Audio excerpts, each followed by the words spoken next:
अहम खबर की बात करते हैं। पिछले कई दिनों से आप देख रहे होंगे कि फ्लाइट्स और स्कूल कॉलेजेस को लगातार बम से उड़ाने की धमकियां मिल रही हैं। अब आतंकी फ्लाइट स्कूल के अलावा होटल्स को भी बम से उड़ाने की धमकी दे रहे हैं। आंध्र प्रदेश का तिरुपति हिस्सा इलाका, तिरुपति में कई होटल्स को बम से उड़ाने की धमकी मिली है। होटल मालिकों ने पुलिस को जानकारी दी। पुलिस ने पूरे मामले में तफ्तीश की है। तिरुपति के लीला महल, कपिला तीर्थम और अली पीडी के पास 3 निजी होटल्स को ईमेल मिली। इन ईमेल में धमकियां थी।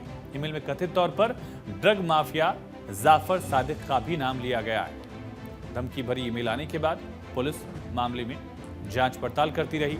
होटल्स में भी सर्च ऑपरेशन चलाया गया।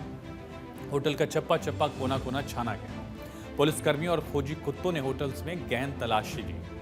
धमकी भरे ईमेल के सब्जेक्ट में लिखा है कि पाक आईएसआई सूचीबद्ध होटलों में इम्प्रोवाइज्ड ईडी सक्रिय हैं। 11 बजे तक खाली करें। तमिलनाडु के मुख्यमंत्री शामिल। ईमेल में लिखा गया है कि तमिलनाडु में जाफर सादिक को सजा दी गई है। सजा दिलाने में मुख्यमंत्री स्टालिन ने मदद की, इसीलिए आईएसआई धमाके करने की कोशिश करेगा। इसका असर सीएम स्टालिन पर भी पड़ेगा। परिवार के साथ तमिलनाडु के कुछ स्कूल भी इसकी जद में आएंगे।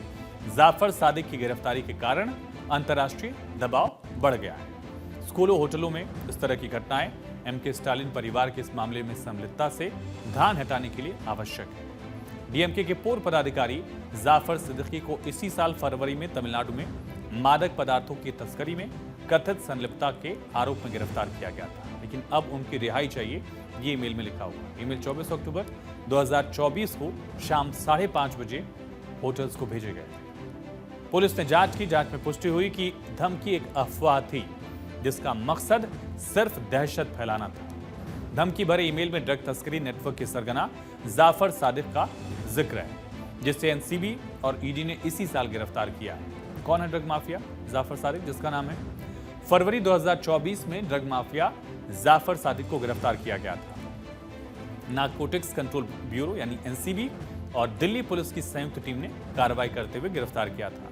जाफर सादिक पर 2000 करोड़ की ड्रग्स की तस्करी का आरोप है। भारत, ऑस्ट्रेलिया से लेकर न्यूजीलैंड तक इसका ड्रग्स का कारोबार है। पिछले कई महीने में उसके सिंडिकेट के 3 लोगों को भी गिरफ्तार किया गया। पिछले महीने 3 गिरफ्तारियां हुई। गिरफ्तारी के बाद जाफर सादिक का नाम आया और डीएमके ने जाफर सादिक को उसके बाद पार्टी से निकाल दिया। पिछले 3 साल से डीएमके से जाफर सादिक जुड़ा हुआ था। Drug mafia Jafar Sadiq film producer भी है। जेएसएम पिक्चर्स के बैनर तले 3 फिल्में भी प्रोड्यूस कर चुका है। चौथी फिल्म VR07 जल्द ही रिलीज होगी, ऐसी जानकारी है। फिलहाल धमकियां कहां से भेजी गई, पुलिस इसके सोर्स का पता लगाने में जुटी हुई है। गौरतलब है कि तिरुपति में बड़ी संख्या में श्रद्धालु और भक्त भगवान बालाजी के दर्शन करने के लिए आते हैं। ठहरने के लिए आसपास के होटल्स पहुंचते हैं। ऐसे में यहाँ का होटल बिजनेस भी काफी अच्छा है। इस तरह की धमकियों को आर्थिक आतंकवाद कहा जा रहा है। तिरुपति बालाजी मंदिर से जुड़े कुछ आंकड़े हैं, वो बेहद जरूरी है। दरअसल तिरुपति मंदिर में हर दिन 50,000 से ज्यादा श्रद्धालु दर्शन करने के लिए आते हैं। तिरुपति बालाजी मंदिर भारत का सबसे अमीर मंदिर है। मंदिर की कुल संपत्ति 3 लाख करोड़ है, जो कई मल्टीनेशनल कंपनियों की संपत्ति से भी ज्यादा है। तिरुपति बालाजी मंदिर को हुंडी से हर साल 1400 करोड़ रुपए मिलते हैं दान पात्र से। साल 2023 में 773 करोड़ की कीमत का 1031 किलो सोना भगवान तिरुपति बालाजी को चढ़ाया गया। इतना ही नहीं, मंदिर का बैंकों में 11,329 किलो सोना जमा है। मंदिर के नाम से 13,287 करोड़ रुपए फिक्स डिपॉजिट भी हैं। अप्रैल 2024 तक 18,817 करोड़ रुपए मंदिर के नाम से बैंक में जमा हो चुका है। बालाजी मंदिर में हर दिन 3 लाख से ज्यादा लड्डू भी तैयार किए जाते हैं। हाल में लड्डुओं की खबर भी आई थी। खैर, बालाजी मंदिर के ट्रस्ट को प्रसाद से हर साल 500 करोड़ की कमाई होती है। विमानों को बम से उड़ाने की धमकी का सिलसिला लगातार जारी रहा। गुरुवार को एक बार फिर से 85 फ्लाइट्स को धमकी मिली और मीडिया रिपोर्ट्स के मुताबिक इनमें एयर इंडिया की 20, इंडिगो की 20, विस्तारा की 20 और अकासा की 25 फ्लाइट्स शामिल रही। लगातार विमानों को फ्लाइट्स को धमकी देने का सिलसिला खत्म नहीं हो रहा है। इस महीने की बात करें अक्टूबर की, तो अक्टूबर में जिन फ्लाइट्स को धमकी मिली उनके बारे में बताते हैं आपको। 24 अक्टूबर को 85 फ्लाइट्स में बम की धमकी मिली। कल 22 अक्टूबर को 50 से ज्यादा फ्लाइट्स में बम की थ्रेट कॉल्स आई। 20 अक्टूबर को 25 से ज्यादा फ्लाइट्स को लेकर धमकी आई। 12 फ्लाइट्स की डिटेल भी सामने आई है। 6358 इंडिगो की जद्दा मुंबई फ्लाइट, 6087, इंडिगो की कोझिकोड दमाम फ्लाइट 6011, इंडिगो की दिल्ली इस्तांबुल फ्लाइट, इस तरह की तमाम फ्लाइट्स जो हैं उनको लेकर भी डिटेल सामने आई है। 19 अक्टूबर को 30 से ज्यादा विमानों को धमकी मिली, जबकि 4 फ्लाइट्स की डिटेल सामने आई। 4 फ्लाइट्स की जो डिटेल है वो भी आपको बताएं। 6017 इंडिगो की मुंबई इस्तांबुल फ्लाइट, इसी तरह से Delhi Istanbul flight, Jodhpur Delhi flight और विस्तारा की उदयपुर मुंबई फ्लाइट।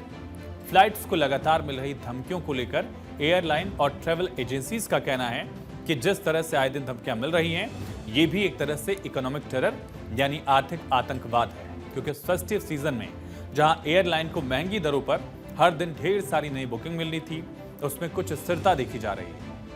अब लोग कतरा भी रहे हैं बॉम्ब थ्रेट्स की वजह से फ्लाइट से ट्रैवल करने में। दूसरे बम थ्रेट मिलने वाली हर एक फ्लाइट के रूप में करीब 3 करोड़ का नुकसान भी हो रहा है। ये अलग नुकसान यानी नई इनकम में सेंध लग रही है, साथ ही जो पुरानी बुकिंग है उसमें भी बम थ्रेट की वजह से आए दिन घाटा उठाना पड़ रहा है। पिछले 11 दिनों में 250 से अधिक उड़ानों को प्रभावित किया गया है। आज 27 विमानों को धमकी मिली है, जिसमें एयर इंडिया के 6, विस्तारा के 7, इंडिगो के 7, स्पाइस जेट के भी 7 विमानों को धमकी मिली है। कल यानी गुरुवार को 24 घंटे से भी कम समय में करीब 80 घरेलू और अंतर्राष्ट्रीय उड़ानों को बम से उड़ाने की धमकी मिली, जिससे एयरलाइंस को कुल 600 करोड़ से ज्यादा का नुकसान हुआ है।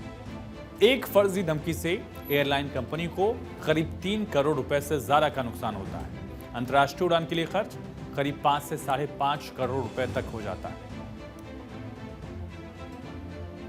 एविएशन सेक्टर के अधिकारी भी इस पर एक तरह से हैरानी जता रहे हैं, इकोनॉमिक टेरर इसे बता रहे हैं।